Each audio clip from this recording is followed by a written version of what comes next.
Kasagsagan ng amihan nang magtungo kami sa Bugyas sa probinsya ng Benguet. Pero gaano man kalamig ang panahon, puspusan ng mga magsasaka sa pag-aani.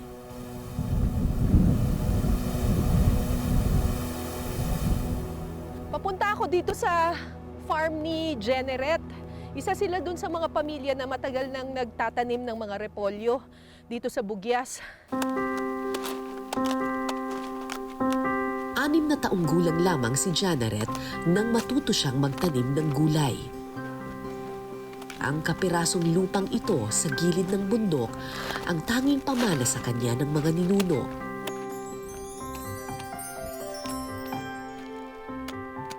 Hello, Nay! Okay, ma'am. May bebenta kayo ngayon. Bukas po, ma'am. Magkano po puhunan ninyo dito? Ako, baka 40,000, ma'am.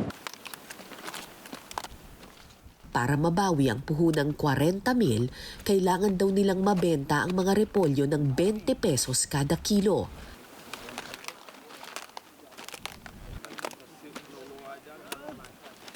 Kaya maingat na pinipili ni Jeneret ang mga repolyong ibabiyahe.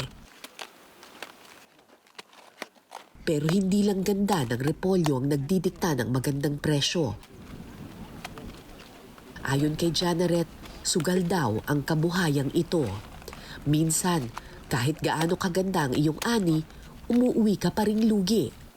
Kapag natsyempo sa mga buyer, na barat magpresyo. Yung iba talagang tamang-tama sa mga sa magagandang presyo, pero sa amin kasi pag late ka nang nagtanim, siyempre ang aabutin mababa. Pero hindi namin alam kasi, hindi parang sugal din yun, ma'am. Ang alin? Yung ganun na pagtatanim para makatsamba ka, ganun, ma'am. Tsamba-tsamba? Oo, ma'am. Ilang buwan na raw silang malas sa merkado. Pero dahil magaganda ang mga tanim nilang repolyo ngayon, umaasa si Jeneret na sa pagkakataong ito, dadapuan na sila ng swerte. Pag swerte sila, mabibenta nila ng 20 pesos per kilo yung mga repolyo, kikita sila ng 40,000 pesos, so break even lang sila. Pero pag minalas-malas sila na mabenta ito ng less than 10 pesos or even 10 pesos per kilo, luging-lugi yun. Luging-lugi talaga.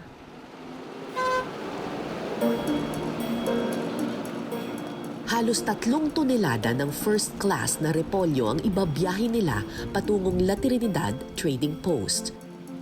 Sana nga, ito na ang maghahatid ng buenas sa kanyang pamilya.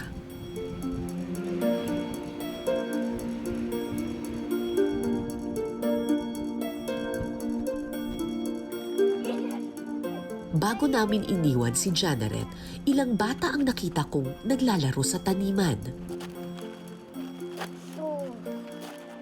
Sayang naman ito, ma'am. Maging abono na lang. Ha? Magiging abono na lang. Fertilizer na lang. Kasi mabubulok mo. Pwede pa sana yung hindi na yan mabibenta. Binabarat sa trading post, ma'am. Lalo na pag maliliit. Ayon kay Jeneret, mapili raw ngayon ang mga buyer sa La Trinidad.